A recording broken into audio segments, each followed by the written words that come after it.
Hello friend है।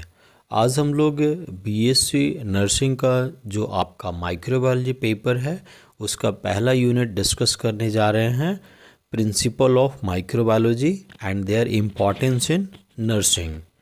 तो principle of microbiology में आपको जानना है कि व्हाट इज़ द माइक्रोबायोलॉजी। तो microbiology is the study of living organism that are invisible to naked eye. To view this organism, we need supporting instrument like microscope. These microscopic organism are called microorganism. जो भी आप microscope से देखते हैं जिसमें mainly है आपका bacteria, fungi and virus. ये 3 माइक्रो ऑर्गेनिज्म है जो आप माइक्रोबायोलॉजी में स्टडी करते हैं ब्रॉड स्पेक्ट्रम में। जितने भी आपके माइक्रो ऑर्गेनिज्म हैं बैक्टीरिया, फंजाई और वायरस में, इनमें से कुछ बेनिफिशियल होते हैं और कुछ पैथोजेनिक होते हैं, यानी कि ह्यूमन के लिए हार्मफुल होते हैं। तो नर्सिंग माइक्रोबायोलॉजी में हम जो पैथोजेनिक माइक्रो ऑर्गेनिज्म है उसके बारे में स्टडी करेंगे कि वो किस तरह से आपके सराउंडिंग यानी कि इन्वायरमेंट में वो पाए जाते हैं और वो आपको किस तरह से इन्फेक्शन काउज करते हैं। उसके बाद इन्फेक्शन होने के बाद वो पैथोजेनिसिटी शो करते हैं, जिसकी वजह से कोई भी इंडिविजुअल जिनको इन्फेक्शन होता है वो एक सर्टेन टाइम के बाद बीमार पड़ना शुरू हो जाते हैं। तो बहुत सारे ऐसे पैथोजेंस हैं जो ह्यूमन बॉडी के लिए हार्मफुल होते हैं और वो डिजीज़ काउज करते हैं। तो ये सब आज हम लोग इस नर्सिंग का जो माइक्रोबायोलॉजी है वो सब डिस्कस करेंगे। तो सबसे पहले अगर हम क्लासिफिकेशन ऑफ माइक्रो ऑर्गेनिज्म करें तो माइक्रो ऑर्गेनिज्म को हम लोग 2 कैटेगरी में डिवाइड करते हैं, सेलुलर ऑर्गेनिज्म और नॉन सेलुलर ऑर्गेनिज्म। सेलुलर का मतलब जिनका अपना सेल हो। तो जो सेलुलर है उसको भी 2 भाग में डिवाइड करते हैं, प्रोकैरियोट्स एंड यूकैरियोट्स है। प्रोकैरियोट्स यानी कि जिनका न्यूक्लियस नहीं हो, तो उसमें आपका मेनली बैक्टीरिया है, इनके अंदर न्यूक्लियस नहीं होता है। यूकैरियोट्स जिनका अपना न्यूक्लियस हो, जिसमें फंजाई और प्रोटोजोआ होता है। नॉन सेलुलर में जिनके अंदर कोई सेलुलर ऑर्गेनाइजेशन नहीं हो, यानी कि वो ऑर्गेनिज्म जो विदाउट सेल हो। तो इसमें आपका मेनली है वायरस। आप जानते हैं वायरस जो है, चाहे HIV वायरस हो या SARS-CoV-2 अभी हो, इसमें कोई भी सेलुलर ऑर्गेनाइजेशन नहीं होते हैं। ठीक है। इसके बाद अब हम देखेंगे कि किस ब्रांच में आप क्या स्टडी करते हैं। तो बैक्टीरियोलॉजी में, जैसा कि नाम से आप देख रहे हैं, इसमें हम लोग स्टडी करते हैं डिफरेंट बैक्टीरिया का। वायरोलॉजी में वायरस का स्टडी करेंगे, पैरासिटोलॉजी में पैरासाइट्स का स्टडी करेंगे एंड माइकोलॉजी यानी कि फंजाई का स्टडी करेंगे। तो ये 4 कैटेगरी है जिसमें हम माइक्रो ऑर्गेनिज्म को अलग अलग कैटेगराइज करके उसके बारे में डिटेल स्टडी करते हैं। नेक्स्ट है आपका why microbiology is important in nursing. क्यों ज़रूरी है नर्सिंग स्टूडेंट को माइक्रोबायोलॉजी पढ़ने के लिए। तो सबसे पहला है आपका to prevent spread of infection.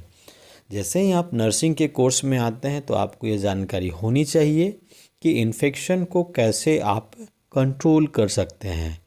तो ये पूरी की पूरी जानकारी आपको माइक्रोबायोलॉजी टॉपिक में पढ़ाई जाती है। इसलिए आपको इन्फेक्शन को बढ़ने से रोकने के लिए माइक्रोबायोलॉजी की जानकारी होनी चाहिए। दूसरा है टू मेंटेन स्टेराइल फील्ड।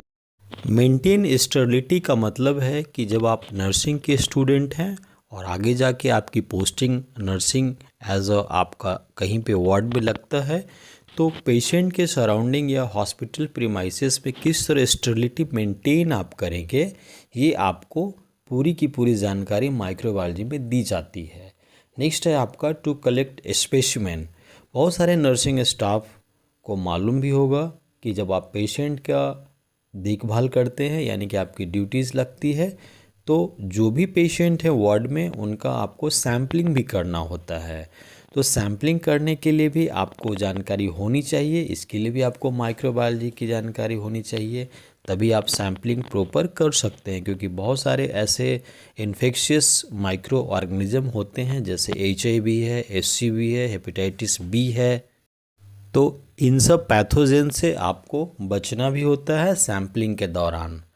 तो ये सब सारी जानकारी आपको माइक्रोबायोलॉजी में दी जाती है। नेक्स्ट है आपका to implement immunisation schedule in hospital. जब आपकी हॉस्पिटल में पोस्टिंग होती है तो जितने भी आपके नियोनेट्स होते हैं तो उनको at the time of birth और पूरे जो नेशनल इम्यूनाइजेशन शेड्यूल है वो उनको आपको देना होता है। तो ये सारे इम्यूनाइजेशन के लिए भी आपको माइक्रोबायोलॉजी की स्टडी करनी पड़ती है। इसी में आपको वैक्सीन और इम्यूनाइजेशन के बारे में डिटेल बताया जाता है। तो इन सब चीज़ों को लेकर के माइक्रोबायोलॉजी जो है एक बहुत ही इम्पॉर्टेंट पेपर है नर्सिंग में, और इस वजह से आपको माइक्रोबायोलॉजी का एक चैप्टर ऐड किया गया है यूजी कोर्स में। नेक्स्ट है आपका role of nurses in different unit and implementation of microbiology. यानी कि आपकी जब ड्यूटीज़ लगती है डिफरेंट वार्ड में तो वहाँ पे माइक्रोबायोलॉजी का किस तरह से इम्प्लीमेंटेशन होता है वो हम जानेंगे। तो सबसे पहला है आपका बर्न यूनिट। अगर आपकी पोस्टिंग बर्न यूनिट में लगी है तो वहाँ पे आपको स्टेरिलिटी मेंटेन करना होता है, क्योंकि बर्न वार्ड में जितना भी कंटेमिनेशन होते हैं उसकी वजह से पेशेंट में इन्फेक्शन के चांसेस बढ़ जाते हैं। उसके बाद है आपका ऑपरेशन थिएटर। ऑपरेशन थिएटर में अगर आपकी पोस्टिंग है तो वहाँ फ्यूमिगेशन प्रॉपर हो रहा है कि नहीं ये आपको देखना होता है। उसके बाद आपका बैक्टीरियल लोड वहाँ कितना है ये भी आपको जानकारी करनी होती है। तो ये सब चीज़ें आपको माइक्रोबायोलॉजी में पढ़ाई जाएगी। उसके बाद है ऑब्स्टेट्रिक यूनिट में, यानी कि जहाँ पे बच्चों का जन्म हो रहा है चाइल्ड बर्थ, वहाँ पे इन्फेक्शन ना हो ये आपको जानना होता है। माइक्रोबायोलॉजी जब आप स्टडी करेंगे तब आपको इसमें पूरी डिटेल में बताई जाती है। नेक्स्ट है आपका आईसीयू पोस्टिंग। वहाँ पे भी किस तरह से आप स्टेरिलिटी एटमॉस्फेयर में मेंटेन करेंगे ये आपको जानकारी होनी चाहिए। उसके बाद है आपका सीएसडी यानी कि सेंट्रल स्टेरिलाइजेशन डिवीज़न, यहाँ पे भी माइक्रोबायोलॉजी का रोल होता है। देन है आपका माइक्रोबायोलॉजी हेल्प टू नर्सेज। किस तरह से माइक्रोबायोलॉजी आपको हेल्प करता है। तो सबसे पहला है टू कॉम्बैट इन्फेक्शियस डिजीज़। आप अपने पोस्टिंग और जॉब के दौरान किस तरह से इन्फेक्शियस डिजीज़ से बच सकते हैं ये आपको जानकारी होती है माइक्रोबायोलॉजी स्टडी करने से। उसके बाद है टू कलेक्ट स्पेसिमेन, आपको सैम्पलिंग कैसे करना है इसके बारे में आपको पता चलता है। उसके बाद है टारगेटेड ट्रीटमेंट, यानी कि जिस पेशेंट को आप केयर कर रहे हैं उसको क्लिनिशियन ने क्या एंटीबायोटिक रेकमेंड करा है वो पूरा शेड्यूल आप उनको टाइम टू टाइम देते हैं, इसी को टारगेटेड ट्रीटमेंट कहते हैं। उसके बाद है क्रिएट एंड मेंटेन स्टेरिलिटी। जितने भी आपके प्रीमाइसेस है हॉस्पिटल के अंदर जहाँ पेशेंट एडमिट है वहाँ आपको स्टेरिलिटी कैसे मेंटेन करना है ये माइक्रोबायोलॉजी में आपको बताया जाते हैं। उसके बाद है to implement aseptic conditions. Patient के आसपास आपको एसेप्टिक कंडीशन मेंटेन रखना होता है। ये पूरी आपको जानकारी माइक्रोबायोलॉजी में दी जाती है। नेक्स्ट है to dispose of biomedical waste. आप माइक्रोबायोलॉजी में ही जानते हैं कि जो आपका बायोमेडिकल वेस्ट जो निकल रहा है हॉस्पिटल प्रीमाइसेस से उसको कैसे आपको सेपरेट करना है एज़ पर कलर कोड, और किस तरह से उसको प्रॉपर डिस्पोज करवाना है ये सब पूरी की पूरी स्टडी आपको माइक्रोबायोलॉजी में करवाई जाती है to maintain the biomedical waste and dispose it.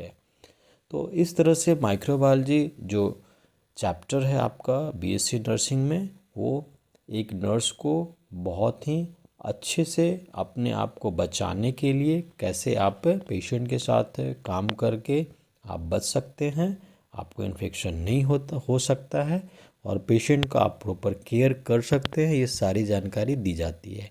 अगर आपको वीडियो अच्छी लगती है तो लाइक कीजिए, कमेंट कीजिए और शेयर कीजिए। और बीएससी नर्सिंग माइक्रोबायोलॉजी पे आप कौन सा लेक्चर देखना पसंद करेंगे ये कमेंट बॉक्स में लिखिए। Thank you for joining us.